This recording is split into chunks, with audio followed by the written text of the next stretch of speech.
이것에 대해서 믿음의 본질에 대해서 오늘 본문에서는 가르쳐 주고 있습니다. 이것을 보면은 믿음은 소유하는 것이 아니라 하나님과 관계하는 것입니다.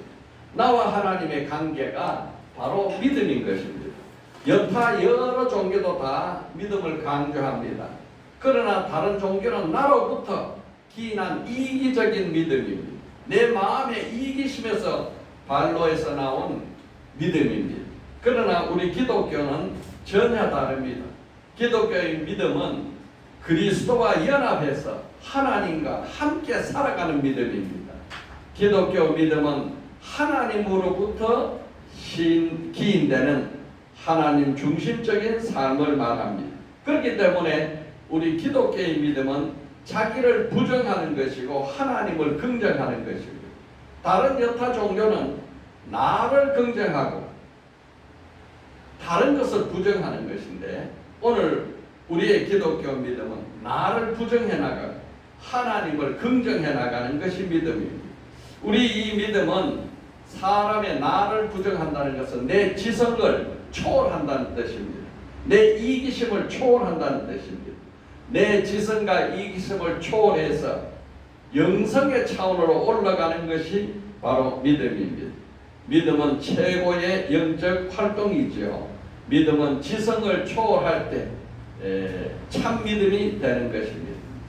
히브리서 11장 3절 오늘 본문에 믿음으로 모든 세계가 하나님의 말씀으로 지어진 줄을 우리가 아나니 보이는 것은 나타난 것으로 말미암아 된 것이 아니요 했습니다. 우리가 이 천지 만물 창조가 하나님의 뜻으로 되고 하나님의 말씀으로 되었다는 것을 우리가 무엇으로 합니까? 우리의 지성으로는 도저히 알 수 없습니다. 이것은 오직 믿음, 영성으로만 깨닫고 아는 것입니다. 그러므로 보이는 것은, 이 세상에 보이는 것은 나타난 것으로 말미암은 것이 아닙니다. 보이지 않는 것으로 나타납니다. 우리는 믿음도 볼 수 없고 내 공기도 볼 수 없고 내 속에 희망도 볼 수 없습니다. 그러나 우리는 이 보이지 않는 것들을 보이는 것 같이 살아가는 것입니다. 첫째, 오늘 본문에서 우리에게 가르쳐주는 말씀은 무엇입니까? 첫째 뭐라고요? 믿음은 바라는 것들의 실상이다. 다 같이 시작. 믿음은 바라는 것들의 실상이다. 11장 1절 중요한 말씀이죠. 믿음은 바라는 것들의 실상이요 보이지 않는 것들의 증거라 그랬습니다. 믿음에는 바라는 것이 있어야 됩니다. 희망이 있어야 되고 소망이 있어야 됩니다. 그런데 이 희망과 소망은 보이지 않지만은 실상이라 확실히 있다는 것이죠. 사실 실체로 있는 증거가 되는 보증이라는 뜻입니다. 메투리 헨리라는 유명한 신학자, 목회자는 말하기를 믿음과 희망은 언제나 병행한다 그랬습니다. 여러분, 사람은 희망을 향해 살아가는 것입니다. 희망이 사람의 가장 인간적인 감정이라고 말했습니다. 왜? 사람에게는 희망을 말하는 동물이 없습니다. 어느 동물도 내일은 오늘보다 나을 것이야, 내일은 더 잘 살아봐야지, 희망을 말하는 동물은 없습니다. 그러나 사람은 오늘이 아무리 힘들고 어려울지라도 희망을 바라보고 사는 것입니다. 희망이 있기 때문에 살아가는 것입니다. 믿음이란 하나님의 약속하신 것을 믿고 바라고 나아가는 것입니다. 우리에게 만약에 희망이 없다면 동물과 같이 살 수밖에 없어요. 그러나 우리에게는 이 세상에서 사는 희망이 있을 뿐아니라 저 영원한 세상의 희망까지도 갖게 되는 것이 우리의 믿음인 것입니다. 우리가 이 믿음은 하나님이 약속하신 것을 믿는 것이 내 마음에서 나오는 신념이 아닙니다. 오늘 적극적인 사고에 대한 것은 사람의 신념을 말하지만은 오늘 우리가 말하는 믿음은 하나님으로부터 나오는 능력, 하나님의 약속의 말씀을 믿는 것입니다. 민수기서 23장 19절에 우리 다 같이 읽어봅시다. 하나님은 사람이 아니시니 거짓말을 하지 않으시고 인생이 아니시니 후회가 없으시도다. 어찌 그 말씀하신 바를 행하지 아니하시며 하신 말씀을 실행치 아니하시랴. 하나님의 약속의 말씀은 반드시 이루어진다. 그러므로 우리는 하나님의 약속의 말씀을 붙잡고 그것을 믿고 그것을 바라보며 그것을 소망하면서 나가는 것입니다. 하나님의 약속은 흔들리지 않고 변하지 않고 하나님은 사람이 아니시니 거짓말을 하지 아니시는 분입니다. 하나님은 인생이 아니시니 후회도 없으십니다. 하나님은 말씀하신 바를 반드시 행하시는 분이시고 말씀하신 것을 어찌 실행치 아니시랴 했습니다. 여러분, 우리의 모든 희망이 하나님으로부터 나오는 것이기 때문에 그것은 반드시 이루어지는 것입니다. 예레미야서 29장 11절에 뭐라고 했습니까? 여호와의 말씀이니라. 내가 너희를 향한 나의 생각을 내가 아나니 평안이요 재앙이 아니니라. 너희에게 미래와 희망을 주는 것이니라. 하나님이 우리에게 주는 것이 뭡니까? 미래와 희망을 주는 거예요. 미래를 주시고 희망을 주는 것이 하나님이신 것입니다. 다윗은 가장 힘들고 어려울 때에 시편 62편 이 시를 기록하고 하나님을 찬양했습니다. 62편 1절에 보니까 내 영혼아 잠잠히 하나님만 바라며 나의 구원이 그에게서 나오는도다. 힘들고 어려운 현실을 바라보면 낙심하고 좌절할 수밖에 없지만 이 영혼이 하나님을 잠잠히 가만히 바라볼 때에 그 구원이 이 모든 어려운 한편 속에서 구원하심이 하나님께서 나오기 때문에 새로운 힘이 솟아나는 거예요. 그래서 그는 스스로 자기 영혼에게 말하기를 62편 5절에 내 영혼아 잠잠히 하나님만 바라라. 무릇 나의 소망이 그로부터 나오는도다. 여러분, 오늘 하나님의 말씀, 하나님이 우리에게 주신 약속은 미래에 관한 것입니다. 우리의 믿음은 미래에 관한 것입니다. 그러므로 우리는 이 미래를 하나님의 말씀을 붙잡고 굳건하게 나아가면 승리하게 되어 있습니다. 이것은 내가 만들어내는 것이 아니고 하나님이 내게 주시는 소망이라. 절망이 찾아오면 하나님을 바라고 하나님을 바라보는 새로운 희망이 생깁니다. 제가 대학교 다닐 때에 이 4년 내내 절망과 희망을 롤러스코 뭐라 그러죠 그걸? 오르락내락하는 거 롤러코스터 타듯이 왔다 갔다 한 적이 저는 많이 있었습니다. 왜냐하면 현실에서는 될 것이 아무것도 없고 절망 가운데 빠질 수밖에 없습니다. 아무것도 현실 속에서는 긍정적인 요소가 전혀 보이지 않는데, 그런데 그때마다 하나님이 말씀하시기를 너는 환경을 보지 말라, 여건을 생각하지 말라, 오직 하나님만 바라보라. 이것이 하나님께 내게 주신 말씀입니다. 그래서 그때마다 하나님을 바라보면 새로운 소망이 솟아나고 새로운 힘이 솟아나. 하나님은 말씀하시기를 소년에라도 피곤하며 곤비하며 장정이라도 넘어지며 자빠지되 오직 여호와를 앙망하는 자는 새 힘을 얻으니 독수리의 날개치며 올라간 같을 것이요. 하나님을 바라보는 자는 그 마음속에 소망이 생깁니다. 여러분, 오늘 우리 삶 속에 어려움이 있습니까? 환경이 힘듭니까? 절망에 빠질 때가 있습니까? 그럴 때마다 하나님을 바라보십시오. 오직 나의 소망이 하나님으로부터 나오는도다. 하나님은 오늘보다 더 나은 내일을 우리에게 약속하고 계십니다. 그러므로 우리는 내일은 더 좋은 일이 있을 것이다. 올해보다 내년은 더 좋은 일이 벌어질 것이다. 날마다 우리는 꿈을 꾸며 사는 것이 우리의 믿음입니다. 왜? 성령은 우리에게 꿈을 주는 것이기 때문입니다. 사람은 늙으면 아무것도 하지 못하고 모든 꿈을 다 접어야 한다는 것이 세상 지식의 한계입니다. 그러나 하나님은 그렇게 말씀하지 않습니다. 하나님은 사도행전 2장 17절에 하나님이 말씀하시기를 말세에 내 영을 모든 육체에게 부어주리니 너의 자녀들은 예언할 것이요 너의 늘 젊은이들은 환상을 보고 너의 늙은이들은 꿈을 꾸리라. 늙으면 늙을수록 꿈을 꾸게 되어 있습니다.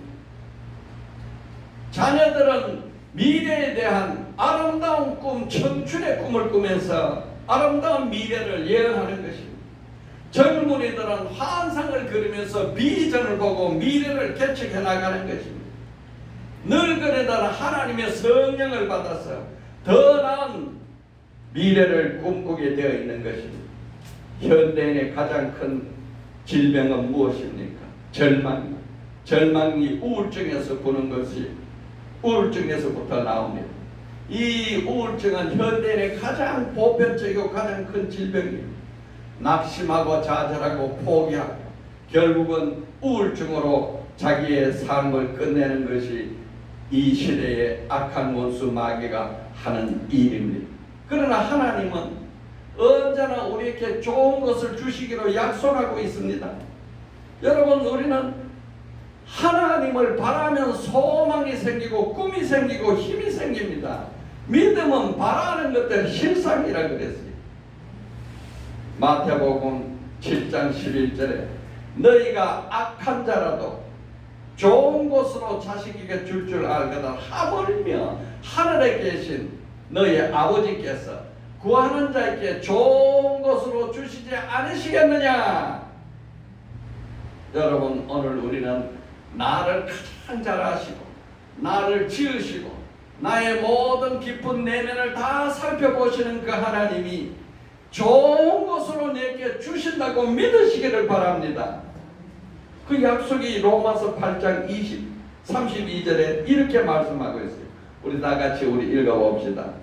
자기 아들을 아끼지 아니하시고 우리 모든 사람을 위하여 내어 주시니가 어찌 그 아들과 함께 모든 것을 우리에게 주시지 않으시겠느냐. 하나님이 가장 귀한 것은 독생자 예수 그리스도입니다. 그 귀한 독생자 예수 그리스도를 아끼지 아니하시고 우리를 위해서 내어주셔서 십자가에 못 박고 죽기까지 하셨는데 바로 하나님의 생명을 우리에게 내어주셨다는 이야기 말씀입니다. 그런데 그분이 어찌하여 그 아들과 함께 좋고 아름다운 모든 것을 너희에게 주시지 않겠느냐. 너희가 받지 못하면 구하지 아니함이라. 여러분, 오늘 우리는 하나님 앞에 좋은 것을 주시는 아버지 앞에 믿고 구하십시다. 하나님이 반드시 이루어 주실 것입니다. 악한 원수 마귀는 우리를 믿음에서 떨어뜨리려 하고 넘어지게 하지만 우리는 그때마다 하나님을 바라고 나가야 되는 것입니다. 우리의 믿음은 탄탄대로를 가는 것이 아니라 참으로 어려운 풍랑 속을 헤치고 나가지만은 그러나 우리는 하나님이 나를 도우시기 때문에 이 모든 일을 이길 수 있는 것입니다. 히브리서 10장 38절에 뭐라 그랬습니까? 나의 의인은 믿음으로 말미암아 살리라. 또한 뒤로 물러가면 내 마음이 그를 기뻐하지 아니하리라. 여러분, 오늘 우리가 하나님의 말씀을 붙잡고 기도하고 믿음으로 하나님이 약속하신 언약의 말씀을 붙잡기만 했다면 이것을 놓치지 말고 앞으로 전진 앞으로 나가야 되는 것입니다. 뒤로 물러가면 내 마음이 그를 기뻐하지 아니라 해서 여러분, 우리는 어찌하든지 환경을 보지 말고 여건을 생각지 말고 지성을 초월하는 믿음으로 이 믿음이 우리 삶 속에서 실상으로 나타나는 믿음의 증인이 되기를 예수로 축복합니다. 이제 오늘 본문에서 히브리서 11장 2절부터는 선진들이 이로써 증거를 얻었느니라. 지금부터 믿음으로 승리한 사람들이 얼마나 많은지 내가 지금부터 증거하노라. 그러면서 쭉 증거해 나가는데 오늘은 두 사람을 특별히 뽑았습니다. 첫째 아벨에 대해서요. 둘째 뭐라 그랬습니까? 아벨은 완전한 예배를 드림으로써 의로운 자가 되었다. 아벨은 완전한 예배를 드림으로써 의로운 자가 되었다. 11장 4절에 믿음으로 아벨은 가인보다 더 나은 제사를 하나님께 드림으로 의로운 자라 하는 증거를 얻었나니. 아담의 아들이 형제가 있었는데 형은 가인이고 동생은 아벨이었습니다. 이 형제가 다 장성을 하고 자라서 이제 각자 자기 삶을 살아가는데 아벨은 목축을 하는 자였고 가인은 농업을 하는 자였는데 이제 때가 되어서 각자 자기가 하나님 앞에 예물을 드렸습니다. 그런데 하나님께서 아벨과 그 제물은 받으셨다 그랬어요. 그런데 가인과 제물은 받지 않으셨다. 창세기 4장 4절 5절에 있는 말씀입니다. 그래서 가인 마음속에 왜 아벨의 예배는 받으시고 제물도 받으시는데 내 예물은 왜 받지 않으신가? 마음속에 분노가 일어났어요. 내가 무엇이 잘못됐는가? 내 삶을 살펴보고 내가 하나님 앞에 무엇이 잘못되어서 내 예배를 받지 않는가? 이렇게 자기를 돌아보지 아니하고 내 예배를 받지 아니하는 하나님이 아벨의 예배를 받으셔서 아벨에게 미움이 생겼단 말이에요. 그래서 그 미움이 이기지 못해서 하나님이 가인에게 가인아 내 마음속에 죄 짓고 싶은 마음이 문 앞에 엎드려져 있을지라도 너는 죄를 다스리라 이렇게 말씀하셨는데도 불구하고 가인은 그 하나님의 말씀을 듣지 아니하고 어느 날 동생 아벨을 저 들판에 데려가서 돌로 쳐 죽여버려. 살인사건, 형제 살인사건이 바로 예배 사건으로 일어납니다. 이것이 우리 인간의 삶의 모습입니다. 그런데 하나님께서는 아벨과 아벨의 제물은 받았다 그랬어요. 그러니까 아벨의 삶이 하나님이 받을 만한 삶을 살았고 그 삶을 예배로 드리니까 예배도 받은 거예요. 가인은 가인과 그 제물은 받지 않았다 그랬어요. 가인의 삶을 하나님이 보지 아니하셨고 받지 아니했으므로 예배도 받지 않았다는 거예요. 삶이 예배보다 앞선다는 뜻입니다. 여러분 우리 모두는 하나님 앞에 예배자입니다. 하나님을 예배하지 않으면 다른 어떤 우상을 예배하게 되어 있습니다. 왜? 인간은 예배하는 자로 만들어졌기 때문에 그렇습니다. 하나님을 예배하든지 우상을 예배하든지 자기 자신을 예배하든지 물질을 예배하든지 권력을 예배하든지 무언가를 예배하고 따라가는 것이 우리 인생입니다. 그런데 우리는 참 살아계신 하나님을 예배하는 것이 축복 중에 축복이고 은혜 중에 은혜입니다. 우리가 하나님 앞에서 예배에 성공하면 우리의 인생은 다 성공하게 되어 있습니다.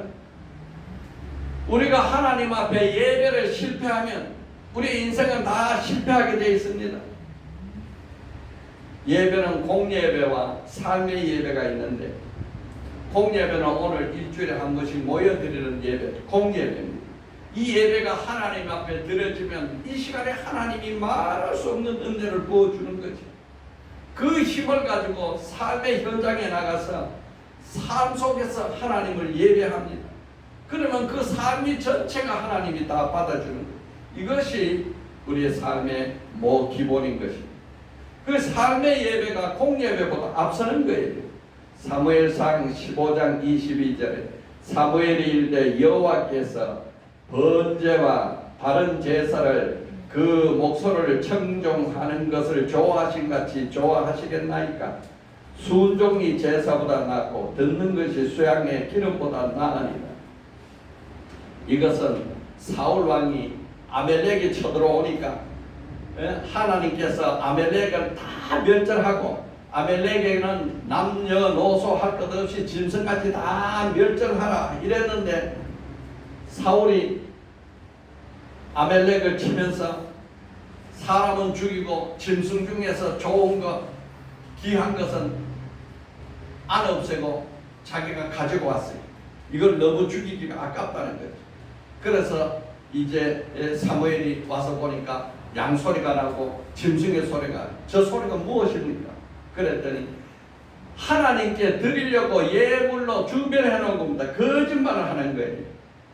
그래서 이 말씀을 하는 겁니다. 이런 제사를 하나님께 드리는 것보다 하나님 말씀에 순종하는 것이 더 나은 제사다. 여러분, 오늘 우리는 어떤 예배를 드립니까? 하나님께 순종하는 참 예배를 드리는 자가 되기를 예수님으로 축복합니다. 오늘 아침에 일어나서 이제 여러 교회 예배 신앙 중계를 하는 것을 들었어요. 그 중에 이제 분당 우리교회 이찬순 목사님이 설교를 애절하게 하는데, 분당에 있는 200교회가 문을 닫았다는 거예요. 이 코로나 환경 속에서. 그리고 통계로 보면은 우리나라에 있는 1만 교회가 개척교회를 하다가 문을 닫아버려요. 너무 힘들고 모임이 되지 않고 유지하기 어려우니까. 그때 이 말씀을 듣고 가만히 생각해 보니까 이렇게 어려운 환경 속에서 우리는 끊임없이 하나님 앞에 예배 드릴 수 있을 뿐 아니라 또 더 나은 예배를 아버지 앞에 드릴 수 있는 환경을 만들기 위해서 하나님 앞에 성전을 리모델을 행해서 드릴 수 있는 것을 생각하니까 얼마나 감사하고 감사한지. 예배가 끊이지 않고 유지한 것만도 감사드리는데 거기에 더해서 성전을 확장하고 더 아름답게 꾸미고 많은 성도와 기도로 그 성전이 하나님 앞에 드려질 것을 생각하니 감사했습니다. 특별히 이제 이번에 박대진 집사가 30년 이상 이렇게 이 내부 인테리어 전문가를 하나님 보내주셔가지고 내가 뭐 아무것도 모르죠. 그렇지만은 다 나와가지고 아침부터 저녁까지 일일이 살펴가면서 그 일하는 사람들을 지시해가면서 의논해가면서 하는 걸 보니까 얼마나 감사합니다. 이건 사람의 힘으로 되지 아니하고 하나님의 능으로만이 가능한 일을 하나님이 이렇게 해주시는 거죠. 하나님은 지금도 참 예배자를 찾고 계세요. 하나님께서 하늘에서 불꽃 같은 눈동자로 내게 참 예배를 드리는 곳이 어디 있는가 살펴보는 거예요. 여러분, 이 예배자가 없어지면 하나님은 이 땅의 모든 축복을 거두옵니다. 노아 시대 때 모든 사람들이 하나님을 떠나고 우상을 섬기고 사람 간에 음란이 많아져서 다 타락해버리니까 내가 이 사람을 지은 것을 한탄하러 내가 이것을 다 짐승처럼 쓸어버리겠다. 그래서 홍수 심판을 하십니다. 우리가 코로나도 힘들고 어렵겠지만 그보다 더 중요한 것은 우리 하나님을 예배하는 예배자가 더 많아져야지 줄어드는 것은 너무도 슬픈 일이야. 주님께서 말씀하시기를 내 아버지께서 밤낮 부르짖는 택한 자들의 기도를 들어주시지 아니하시고 오래 참으시겠느냐. 속히 응답하시리. 그러나 내가 올 때에 세상에서 믿음을 보겠느냐. 믿음을 보겠느냐. 여러분, 오늘 우리는 이 어려운 환경 속에서 주님이 오실 그날에 나는 내어놓을 것 아무것도 없지만 주여 주님이 주신 이 믿음이 여기 있습니다 하고 내어놓는 자가 되기를 예수 이름으로 축복합니다.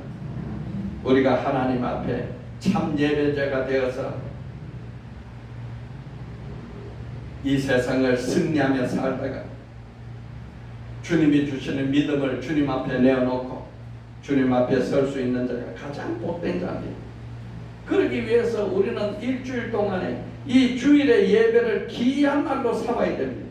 하나님은 일주일간 엿새 동안 열심히 일을 하시고 다 하신 일이 마침에 제7일에 쉬셨다가 안식을 하셨느니라. 그런데 마지막 날 사람을 지은 것이 아담과 하와를 마지막 날 지으셨는데, 아담과 하와가 눈을 뜨니까 바로 안식일이었어요. 그 인간의 첫날은 안식일이고 하나님이 마지막 쉬는 날이 안식일이라. 바로 이 안식일이 하나님과 피조 세계가 만나는 것입니다. 이 날이 하나님과 만나는 거예요. 여러분, 이 날이 지켜지지 않으면 우리의 신앙은 유지될 수 없습니다. 우리 성경에서 가장 말씀대로 살라 하고 성경에서 말씀대로 살아서 복받는 증거를 보인 자들이 누구냐? 그들이 청교도예요. 청교도. 그들이 청교도가 바로 오늘날 미국을 건설했습니다. 그 청교도들이 가장 중요하게 생각한 것이 뭐냐? 주일 성수예요. 주일 성수가 반드시 우리가 지켜야 할 일이다. 그것을 위해서 우리는 영국을 떠나서 저 거친 대서양을 지나서 풍랑을 위험을 무릅쓰고 162명이 출발을 해가지고 44명이 적고 오는 그 바다 가운데서 1년 내에 죽고 102명이 살아남아서 미국을 오늘날 건설한 것이 바로 청교도죠. 그들이 제일 먼저 중시 여긴 것이 주일 성수 예배입니다. 그 청교도의 5대 정신, 이걸 제가 설교한 적이 있어요. 저 써붙이기도 했죠. 청교도들을 퓨리타이라 하는데, 그 5대 정신이 첫 번째가 주일 성수, 두 번째가 참된 예배, 세 번째가 깊은 기도, 네 번째가 경건한 가정, 다섯 번째가 거룩한 삶. 이것이 청교도의 5대 정신입니다. 여러분, 이렇게 살아서 실패하는 자가 있겠습니까? 그런 반대로 이렇게 살지 않고 성공하는 사람이 있겠습니까? 이렇게 살지 않은 모든 인생은 다 실패로 돌아갈 것이고, 이 5대 정신을 지키고 살아간 사람은 다 성공하는 삶을 살고 이 세상과 저 영원한 세상에서 성공의 삶이 될 것입니다. 여러분, 우리는 이 퓨라탄의 5대 정신을 이어나가는 자가 되기를 예수로 축복합니다.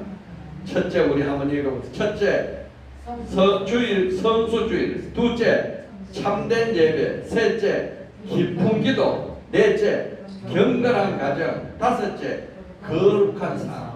이 5가지를 지키기 위해서 미국을 개척해 나갔는데 오늘날 세계 지도국가가 되었습니다. 셋째, 뭐라 그랬습니까? 아브라함은 지성을 초월한 믿음으로 믿음의 조상이 되었다. 아브라함은 지성을 초월한 믿음으로, 내 지식, 내 감정, 이거를 초월한 믿음을 가졌어요. 그래서 믿음의 조상이 됐습니다.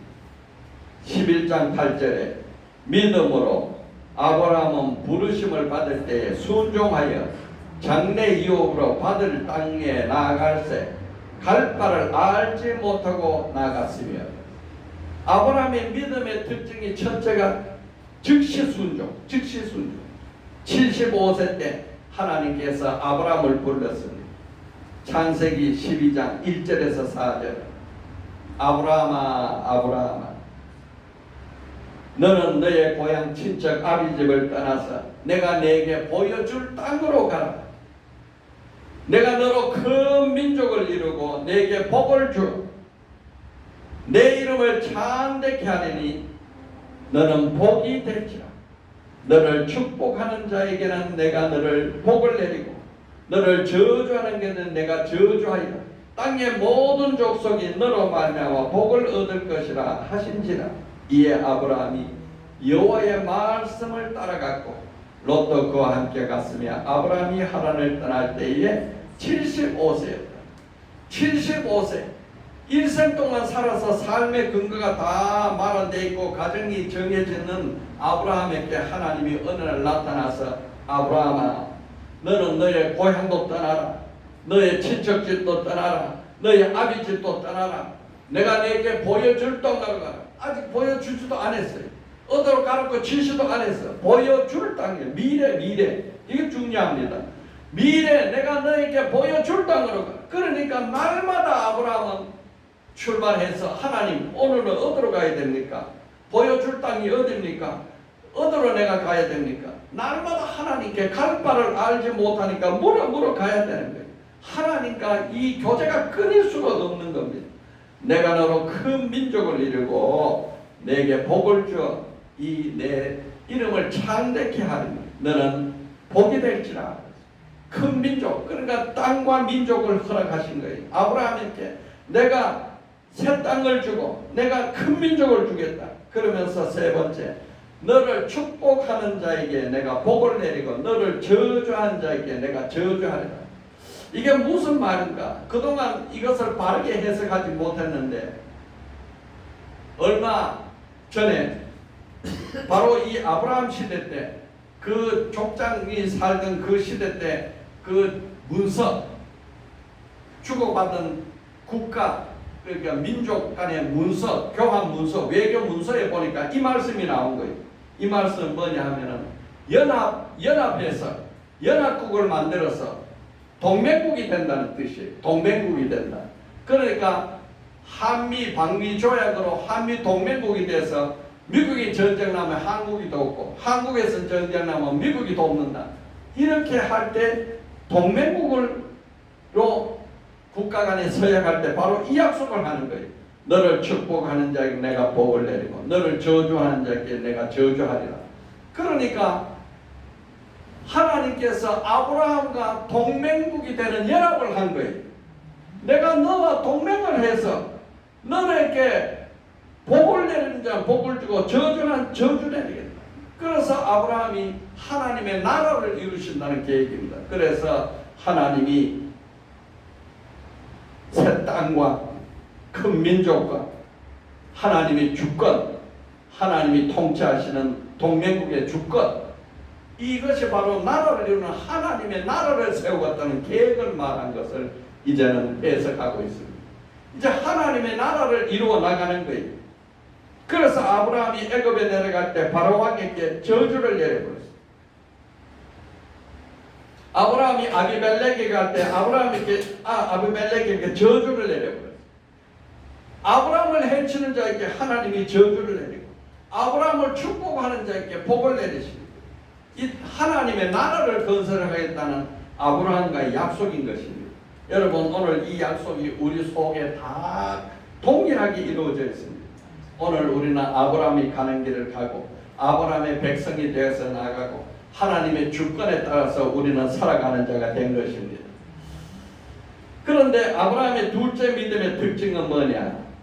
창세기 15장 1절에서 6절에 보면은 절대 믿음, 절대 믿음. 지성을 초월하고 이성을 초월하고 감성을 초월한 절대 믿음을 가진 영성의 사람이 됐어요. 15장 1절에서 6절에 이렇게 말씀하고 있습니다. 이후에 여호와의 말씀이 환상 중에 아브라함에게 임하여 이르시되 아브라함아 두려워하지 말라. 나는 내 방패여 너의 지극히 큰 상급이리라. 아브라함이 이르되 주여 여호와여 무엇을 내게 주시려나이까? 나는 자식이 없사오니 나의 상속자는 이 다메섹 사람 엘리에셀이니라.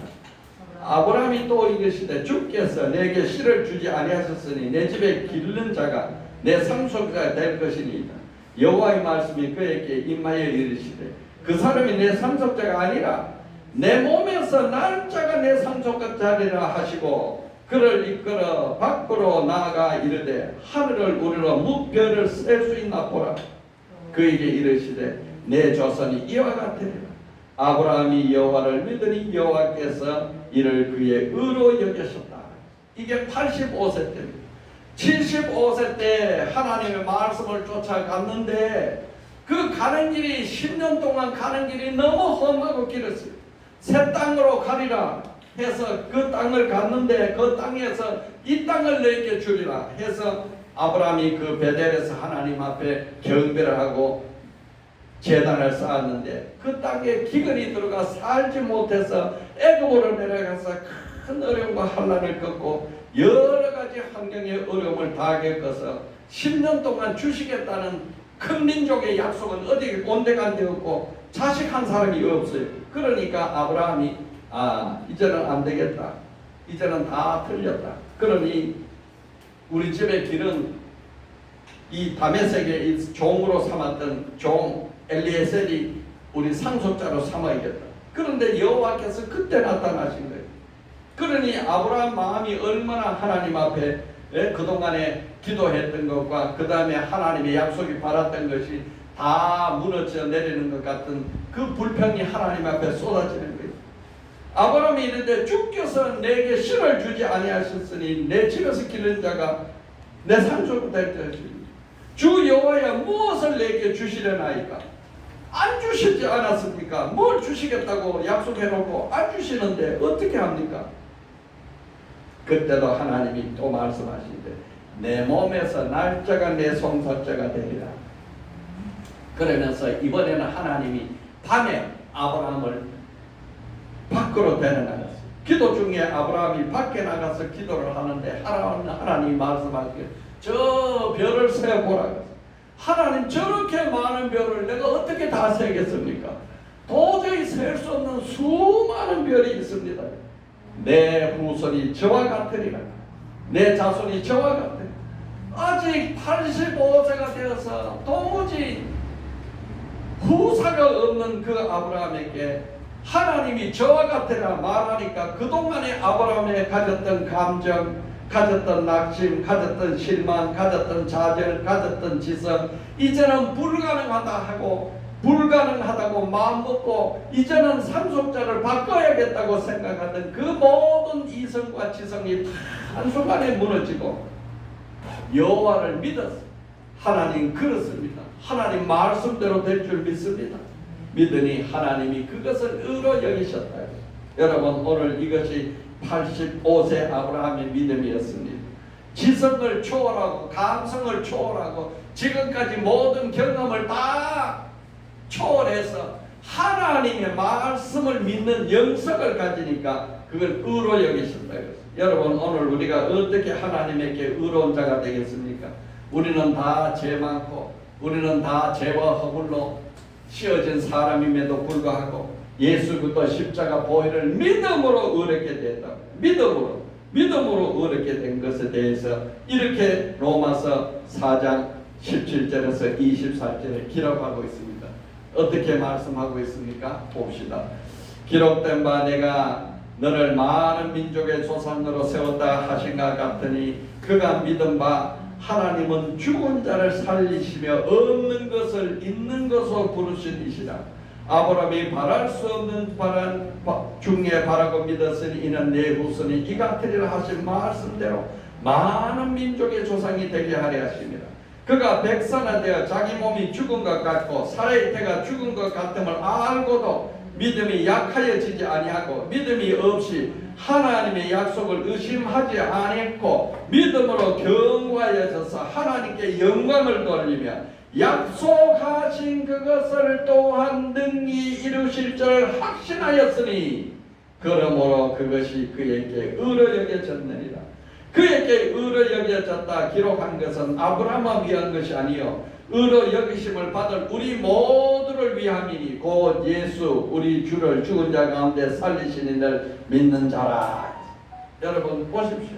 아브라함의 믿음이 어떤 믿음이었습니까?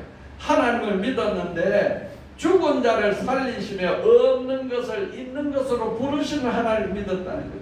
이것은 사람의 지성으로 안 됩니다. 사람의 감성으로도 안 됩니다. 이성으로도 안 됩니다. 다 초월해야 되는 믿음입니다. 아브라함이 바랄 수 없는 중에 바라고 믿었으니 그 후손이 이 같으리라 하늘의 별 같으리라 하는 것을 믿었다는 거죠. 그러니까 아브라함은 두 가지의 이 모순에 든 거예요. 첫째는 백세가 되어서 자기 몸이 죽은 것 같고 자기 사라 아내의 태가 죽은 것 같이 되었단 말이에요. 그러니까 이제는 도저히 생리적으로 불가능하지. 또 하나님 뭐라고 했어요? 많은 민족의 조상이 되겠다. 너 하나의 혈통의 조상이 되는 게 아니고 이 세상의 많은 민족 혈통을 초월한단 말이에요. 아브라함의 씨로서 혈통을 초월한 많은 민족의 조상이. 하나님 그거는 내 혈통도 아닌데 어떻게 내가 그들의 조상이 됩니까? 이런 인간의 지성으로는 도무지 해석할 수 없는 이 말씀을 하나님이 하셨단 말이야. 많은 민족의 조상이 되리라. 너는 불가능한 생리적으로 다 죽은 것 같은 몸에서 생명이 살아나리라. 그것을 믿었으니 이 믿음이 얼마나 절대적인 믿음입니까? 그의 믿음에 대해서 믿음이 없어 하나님의 약속하신 것을 의심치 않았다. 그러면 여러분, 우리가 하나님 믿고 가다가 의심하면 모든 것이 헛사가 되고 얼마나 억울합니까? 믿음이 견고해져서 하나님께 영광을 돌렸다 그랬어요. 어려운 환경을 극복하고 그 어려운 환경 속에서 불가능하다고 인간의 힘으로, 능으로, 지성으로 모든 생리적으로 불가능한데 하나님이 말씀하시니 가능하게 믿어지는 거예요. 21절에 약속하신 것을 또한 능히 이루실 것을 확신해요. 약속하신 것. 여러분, 오늘 우리의 믿음은 바라는 것의 실상이요, 보지 못하는 게 증거가 무엇입니까? 하나님의 약속하신 것을 믿는 거예요. 하나님의 말씀을 믿는 거예요. 그 말씀을 믿으면 능히 하나님이 이루신다. 하나님은 사람이 아니시니 거짓말을 하지 아니하시고 인생이 아니시니 후회가 없으시고 어찌 그 말씀하신 것을 이루지 아니하시며 하신 말씀을 행치 아니하시냐. 하나님은 사람이 아닙니다. 하나님은 우리를 지으신 창조주 우리 아버지신 것입니다. 그분을 믿는 것이 믿음이에요. 그 믿음이 바로 바라는 것들의 실상이요, 보지 못하는 증거. 이 세상은 나타난 것으로 되어진 것, 보이는 것으로 되어진 것이 아니고 나타난 것으로 되어진 것이 아니고 보이지 않는 것으로 하나님이 만드신 것입니다. 여러분, 사람에게는 불가능하지만 하나님을 믿는 자에게는 불가능이 없습니다. 예수님의 말씀을 할 수 있거든요. 무슨 말이냐? 믿는 자에게는 능히 하지 못할 일이 없다 했어요. 여러분, 우리가 부족한 것은 하나님의 능력이 부족이 아니고 내 믿음이 부족한 것입니다. 오늘 우리는 하나님의 약속하신 것을 능히 이루실 줄을 믿은 자가 되기를 예수님으로 축복합니다. 21절 우리 다 같이 읽어봅시다. 로마서 4장 21절 시작. 약속하신 그것을 또한 능히 이루실 줄을 확신하노라. 확신하노라. 여러분, 이게 확신이 어떻게 그냥 생깁니까? 환경을 보면 이 확신이 의심이 되고, 환경을 보고 여건을 생각하면 이 모든 의심이 좌절이 되고 낙심이 될 수밖에 없는데, 그럴 때마다 하나님을 향해서 부르짖고 기도하는 겁니다. 하나님 아버지여, 말씀하셨습니다. 하나님이여, 하나님은 말씀으로 천지를 창조하시고 말씀이 육신이 되어 오신 예수가 우리의 주님이 되셨고 말씀으로 오늘 우리에게 약속하셨으니 이 말씀이 반드시 이루어질 줄 믿습니다. 이루어 주시옵소서. 하나님이 그것을 너희가 악한 자라도 자식 있게 좋은 것을 줄 알거든. 하물며 하늘에 계신 너희 아버지께서 구하는 자에게 좋은 것으로 주시지 않겠느냐.